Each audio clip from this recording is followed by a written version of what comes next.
आइए सोल्व करते हैं अगला question Intex 2.7। Henry's law constant for CO2 in water is 1.67 into 10 to the power 8 Pascal at 298 Kelvin. Calculate the quantity of CO2 in 500 ml of soda water when packed under 2.5 atm CO2 pressure at 298 Kelvin. यानी निकालना क्या है? Calculate the quantity of CO2। Calculate the quantity of CO2 यानी मास of CO2 निकालना है। Given हमारे पास क्या है? हेनरीज लॉ कांस्टेंट यानी KH दिया हुआ है 1.67 इंटू 10 पर पावर 8 पास्कल और पार्शियल प्रेशर दिया हुआ है CO2 का 2.5 atm पास्कल में चेंज कर देते हैं इंटू 101325 पास्कल में चेंज हो गया partial pressure of CO2। Formula क्या होता है हेनरीज लॉ का? Partial pressure of CO2 is equal to KH mole fraction of CO2 निकालना है ये। इसी से हमारा क्या निकलेगा? मास ऑफ CO2 निकलेगा।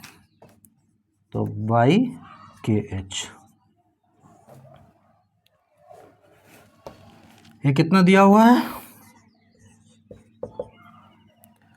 ये दिया हुआ हमारे पास 2.5 इंटू 101325 पास्कल बाई 1.67 इंटू 10 पर पावर 8 पास्कल। ये कैंसिल हो गया पास्कल। जब इसको डिवाइड करेंगे तो सोल्व करने के बाद 1.517 इंटू 10 टू द पावर -3 ये निकलता है। ठीक है, अब ये निकालना है क्या? मोल फ्रैक्शन ऑफ CO2 यानी यहाँ से हमको निकालना है, कहाँ पहुँचना है? मास ऑफ CO2 पे पहुँचना है।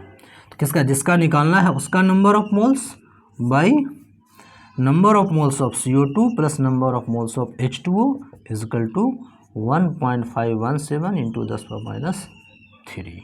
ठीक है, तो जब इन दोनों का कंपेयर करते हैं तो इसके कंपेरिजन में यानी number of moles of H2O के कंपेरिजन में number of moles of CO2 का वैल्यू बहुत कम आता है, यानी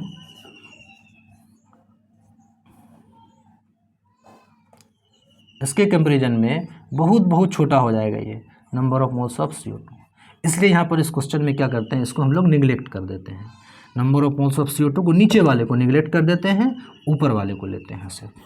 ओके, तो यानी number of moles of CO2 by number of moles of H2O is equal to 1.17 -3। ठीक है, बात समझ में आ गई? मिटा दें इधर का। तो number of moles of H2O निकालना है, यहाँ से तो हमको वैल्यू निकालना है, इसका निकाल लेता है number of moles of H2O is equal to हमारे पास क्या है? 500 ml of soda water means 500 ml of soda water means soda water यानी वाटर प्रजेंट कितना हो जाएगा? इक्वल टू 500 ml यानी 500 ग्राम। ठीक है, तो 500 मास बाय मोलर मास, तो 500 gram by molar mass H2O का 18 हो जाएगा। 1 इंटू 2 प्लस 16 18 ग्राम पर मोल। ग्राम पर मोल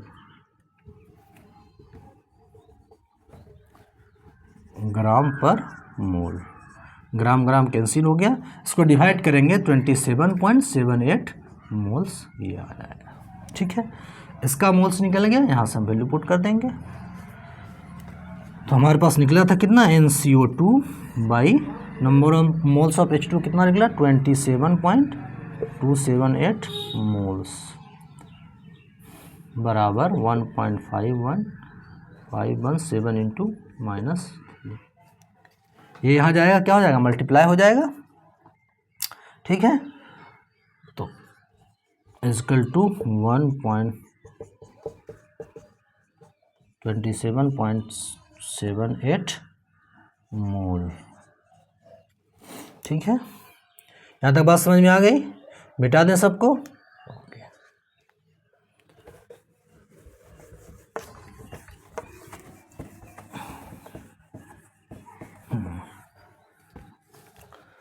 अब इस वैल्यू को NCO2 means mass of CO2 by molar mass of CO2, तो निकालना ही है मास ऑफ CO2 हमको, मास ऑफ CO2 निकालना ही है।